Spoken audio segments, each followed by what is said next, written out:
Assalamualaikum, selamat berjumpa di channel kami Info Islam yang membahas sejarah, kajian, dan info seputar Islam. Tetapi sebelumnya bantu dan dukung channel kami dengan pencet tombol subscribe dan lonceng Oke, nggak perlu lama, langsung saja kita bahas video kali ini. Saat ini, kita hidup di zaman di mana ujian fitnah banyak bertebaran di tengah masyarakat. Sebut saja maraknya pembunuhan, maksiat, wafatnya para ulama, dan lainnya yang semuanya merupakan tanda akhir zaman yang dinubuahkan baginda Nabi. Lalu bagaimana sikap seorang muslim ketika menghadapi fitnah di akhir zaman? Berikut pesan Rasulullah dalam hadis sahih dari Hudzaifah bin Yaman radhiyallahu anhu berkata, biasanya para sahabat bertanya kepada Rasulullah tentang kebajikan. Namun aku bertanya kepada beliau tentang keburukan, karena khawatir keburukan tersebut akan menimpaku.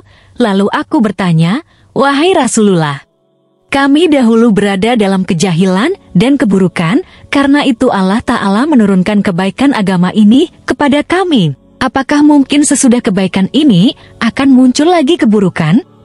Beliau menjawab, ya. Lalu aku bertanya lagi, apakah setelah itu akan ada lagi kebaikan? Beliau menjawab, ya, akan tetapi ada cacatnya. Aku bertanya, apa cacatnya? Beliau bersabda, akan muncul suatu kaum yang mengamalkan sunnah selain dari sunnahku dan memimpin rakyat tanpa hidayah petunjukku. Kamu mengetahui mereka, tapi kamu mengingkarinya. Aku bertanya lagi, apakah setelah itu akan ada keburukan lagi?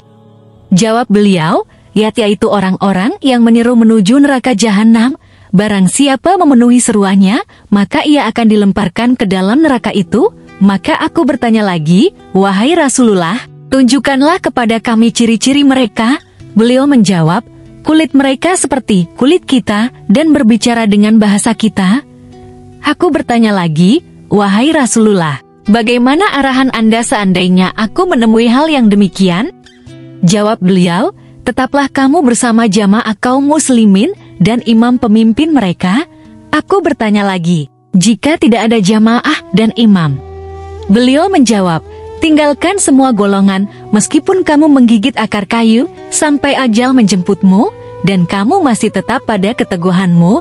HR Muslim 3434 dalam kitab Fathul Bari. Dari Masruq dari Ibnu Mas'ud disebutkan, tidak akan datang sebuah masa kecuali lebih buruk dari sebelumnya.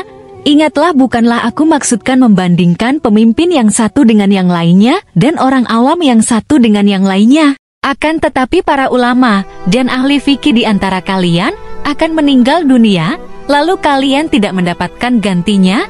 Lalu datanglah orang-orang yang berfatwa dengan pendapatnya sendiri. Mereka itulah orang yang akan mengkoreng dan menghancurkan Islam.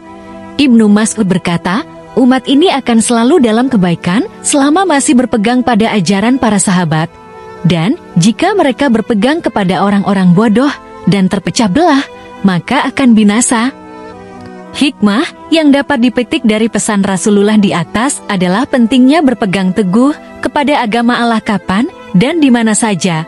Ketika para ulama diangkat oleh Allah diwafatkan, hendaknya kaum muslim tetap berada dalam barisan jamaah.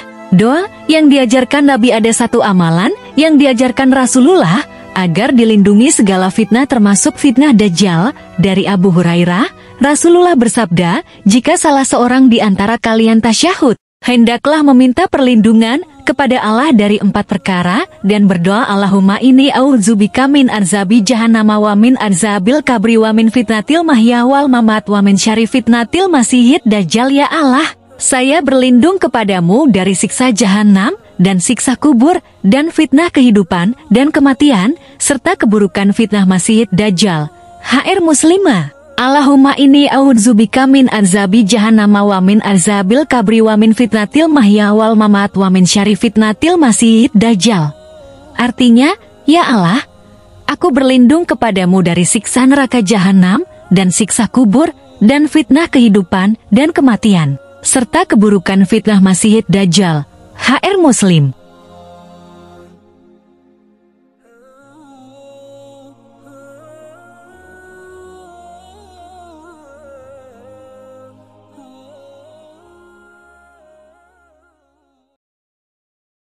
Hmm.